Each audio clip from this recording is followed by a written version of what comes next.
finishing off this compost bin for me. So we've got all the grass clippings in there, and then we've put another layer of chicken manure and wood chips.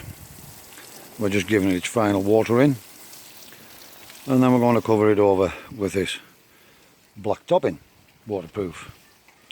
Now when it rains, we will still get some down the sides, but we'll make it relatively tight and that will be fine. Right, so if you put that lid back on and the brick on the top of the water barrel for me please, Curtis. So yeah, he's done a cracking job already. He's brought all the rubbish over and got it into here, weeds and stuff like that, got it in here. We've still got a little bit more weeding to do, so we'll get that in there as well. And I'll get Curtis to help me with that. That's it, lad, it doesn't go right on properly, you just need to sit the brick on. Right, catch you later. Right, as I say guys, it's Sunday the 25th of September, wow, nearly in October already. And I've just been cracking on. So as I say, Curtis was through earlier, he's gone home now. And we've got all of this grass cut. We haven't took it right down, and we had to do it with the hand mower because the ground was too sodden. And the big lawnmower would have just sank into the ground and churned it all up. I've got some weeds starting to come through on this bed which we need to get on top of, but I'm off for 6 days, so I'm off Thursday, Friday, Saturday, Sunday, Monday and Tuesday of next week. So Thursday, Friday this week, Monday, Tuesday of the following week with the weekend. So I'm hoping to get a couple of fine days, get this done and get on top of these weeds just starting now, and then get maybe even a weed membrane over the top of that now we've fed it with compost, and then we'll put some wood chips on the top of it because I can't be bothered with this every 5 minutes. But we'll do it one more time and then we'll probably membrane it and dress it off. At least I've got plenty of feed on there, but we will leave a bit round the trees so we can mulch around the trees. So the next job, I've got this IBC set up now, and when this is full we'll run a little pipe into this one, that will siphon into that one, then eventually we'll put a drain on there, run it along this bottom rail for an overflow. So we put some weed membrane down. I've actually dug this over and it's great soil, absolutely brilliant soil. So I've dug it over, levelled it out, got it as level as I can, and that should hopefully stay put.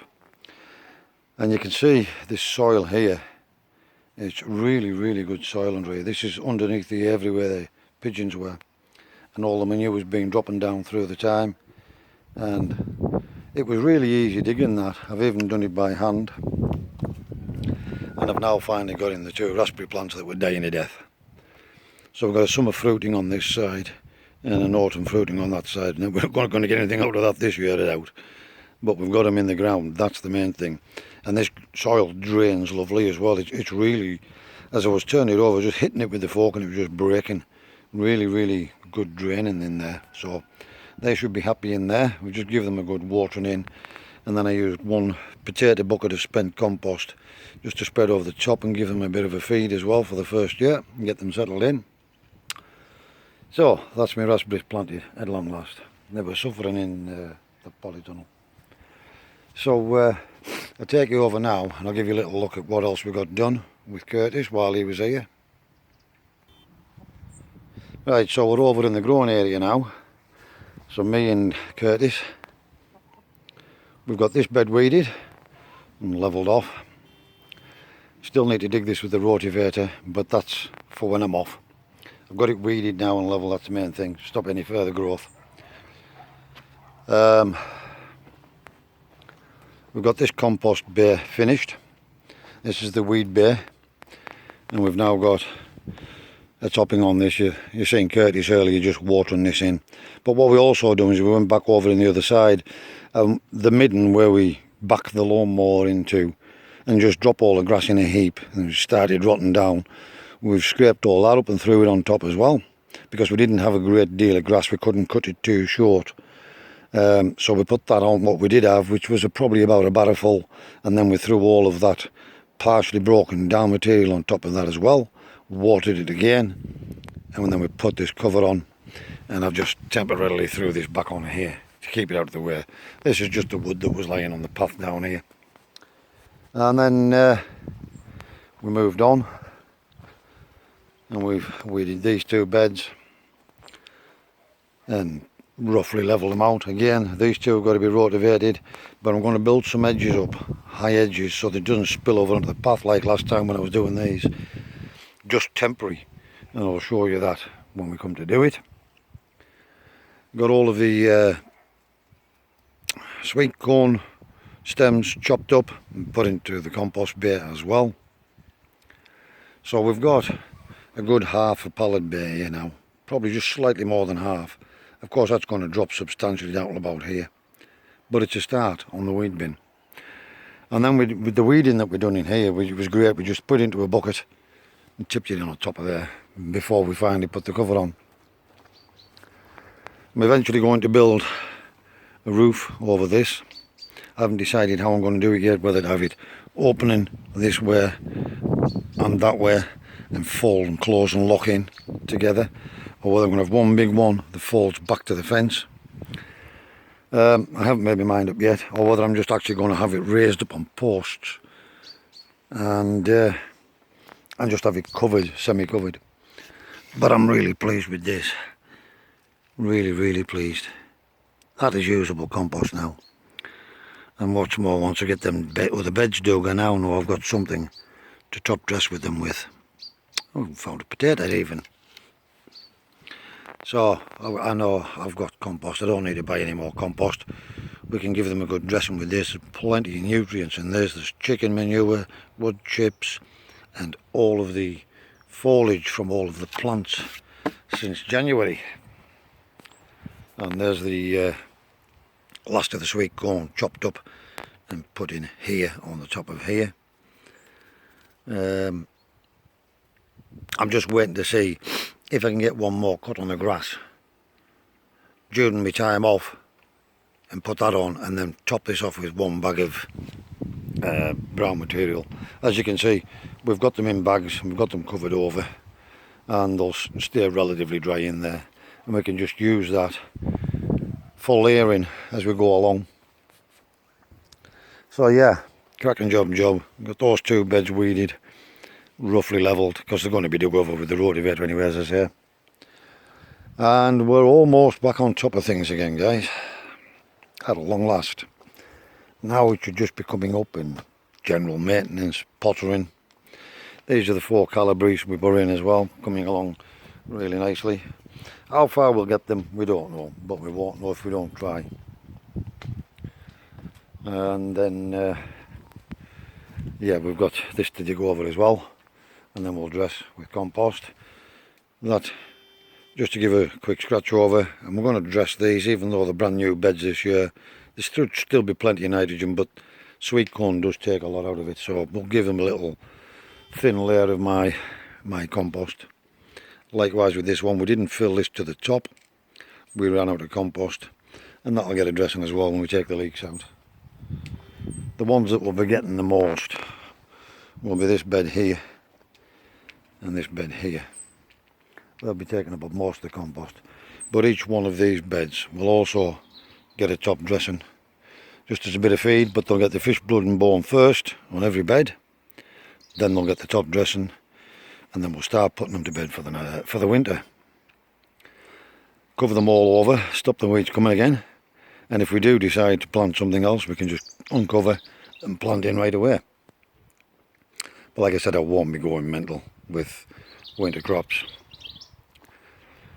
The one courgette is still hanging on, and as you can see, the pomegranate tree now is starting to pop on pomegranates. Now they're only little wee things these, but when this gets established, I mean they do get bigger than that, but when this gets really established, gets up here somewhere, it'll start to throw pomegranates. This is the garlic chives, all starting to come back since its haircut, and our one and only courgette still going strong, with plenty of courgettes on there, although not for how much longer I don't know. And of course the potatoes they're still hanging on, although I'm thinking that's just because it's been down on the bottom in the shade, because they're pretty much all like that along the bottom. They'd all sort of fell that way, hence the reason for putting the rope on to try and keep them upright. But I'm pretty certain that even if I lifted them now, there will be a harvest of potatoes under there. But I don't want to do that just yet. I want to leave it as long as I can. We might as well and get the biggest harvest we can out of this. Just another note as well, all of these greenhouses are closed up now, day and night. The temperatures have really started to drop, and I'm sure everybody's noticed. And I was absolutely freezing when I came to the allotment this morning, so much so I had my jacket on and everything. So yep, these are now closed up. It's pretty grey and miserable most days up here now, and the temperatures have dropped significantly. So we've closed everything down in the treehouse and polytunnels for winter. Right, as always, thanks for popping along again, guys. Really do appreciate it. So yeah, it's pretty much, we're done. Now it's just general maintenance and gardening, and it looks like we've got everything done just in the nick of time for the weather turning. So all of the big massive jobs are done now, ready for winter. Now it's just a bit of gardening, and no more silly 6 o'clock finishes from 8 and 9 in the morning. It's 4:30 now, so it's took us quite a while today, but we knew that was going to be another biggish job. So I've got these next 6 days off, and then pretty much we'll get everything really will be finished off by then. And then when we come to the allotment, it'll just be for an hour or so, literally planting seeds, doing a bit of weeding maybe, and just keeping on top of things, keeping everything at bay, ready for next spring. There will be a little bit of planting, and there will be some more projects. I'm going to be making some more of those brassica cages, and we're going to teach Curtis how to make the brassica cages, and he seems very keen on that idea. So stay tuned for that one. If a 13-year-old boy can build brassica cages, I'm sure everyone else can, but it's just for those who have been asking the questions. Some of my subscribers have been asking if I have a detailed video of how we do these. Now I have got one up there, but it might not be detailed enough for some people. So we'll make one with a 13-year-old boy, my grandson, actually building them, and that should be a success. We'll see how that turns out. As always, guys, wherever you are in the world, please stay safe, be practical, keep yourselves out of harm's way. Thanks for watching, and I'll see you again in the next video.